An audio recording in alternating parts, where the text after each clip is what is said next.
Hello, അസ്സലാമലൈക്കും. അപ്പം ഞാൻ ഇന്ന് വന്നിട്ടുള്ളത് ഒരു ബ്രേസ്ലെറ്റ് ഉണ്ടാക്കുന്ന ഒരു വീഡിയോ ആയിട്ട് തന്നെയാണ് ഇന്നും വന്നിട്ടുള്ളത്. അപ്പം അതിന് നമുക്ക് ആവശ്യമായിട്ട് വരുന്നത് ഒരു ചെയിന്, അതുപോലെ ഇലാസ്റ്റിക്, പിന്നെ അത് ചെയിൻ കട്ട് ചെയ്യാനുള്ള ഒരു കട്ടർ, പിന്നെ വൈറ്റ് ബീഡ്. മെയിനായിട്ട് വേണ്ടത് വൈറ്റ് ബീഡും ചെയിനുമാണ്.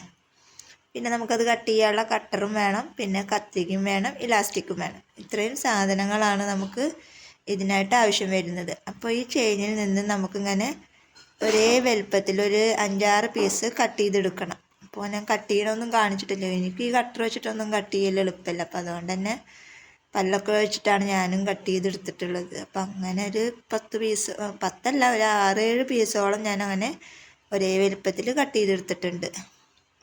അപ്പോൾ ഇത് ഫുള്ളായിട്ട് കട്ട് ചെയ്ത് എടുത്തിട്ടുണ്ട്.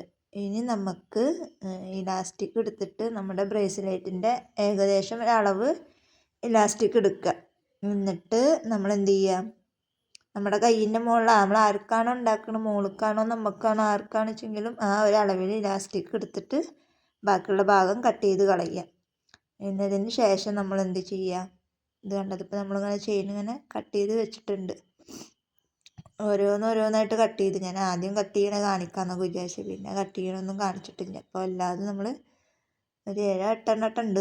ഇനി ഇലാസ്റ്റിക് എടുത്തതിന് ശേഷം നമ്മൾ ആദ്യം 2 വൈറ്റ് ബീഡ് ഇട്ട് കൊടുക്കുക. അത് കഴിഞ്ഞതിന് ശേഷം ഒരു ചെയിന് ഇട്ട് കൊടുക്കുക. പിന്നെയും 2 വൈറ്റ് ബീഡ്, അതുപോലെ ഒരു ചെയിന്, പിന്നെയും 2 വൈറ്റ് ബീഡ്, ഒരു ചെയിൻ, അങ്ങനെ റിപ്പീറ്റ് ചെയ്തിട്ട് ലാസ്റ്റ് എത്ര ചെയിനാണോ ഉള്ളത് വെച്ചെങ്കിൽ അത്രയും ചെയിന് ഫിനിഷ് ആവുന്നത് വരെ നമ്മൾ ഇട്ട് കൊടുക്കുക. എന്തായാലും ഞാനിത് ഇട്ടിട്ട് അതിൻ്റെ ഒരു പകുതി ആവുമ്പോൾ ഞങ്ങൾക്ക് കാണിച്ചു തരാം. കണ്ട, ഈ ഒരു മോഡൽ ആവുന്നത് വരെ നമ്മളിതിങ്ങനെ റിപ്പീറ്റ് ചെയ്ത് ഇട്ട് കൊടുക്കുക. അപ്പോൾ അവസാനം എത്തുമ്പോൾ നമ്മൾ എന്ത് ചെയ്യുക, 2 അറ്റം കൂടെ കൂട്ടി കെട്ടാൻ വേണ്ടി നോക്കിയപ്പോൾ എത്താത്ത പോലെ തോന്നി. അപ്പോൾ ഞാൻ വീണ്ടും 2 വൈറ്റ് ബീഡും ഒരു ഗോൾഡിൻ്റെ ചെയിൻ ഇട്ട് കൊടുത്ത്, അപ്പോൾ ഒന്നും കൂടെ നീളം കൂട്ടി. അപ്പോൾ പിന്നെ കൈമക്ക് എത്തുന്ന പോലെ തോന്നി. അങ്ങനെ നിങ്ങൾക്ക് ഏത് അളവാണോ വേണ്ടിച്ചെങ്കിൽ ആ അളവാവുന്നത് വരെ നമ്മളങ്ങനെ ചെയ്തെടുക്കുക. ഇനി ഞാൻ അതിൻ്റെ ഫൈനൽ ലുക്ക് നിങ്ങൾക്ക് കൈമിട്ടിട്ട് കാണിച്ചു തരാം.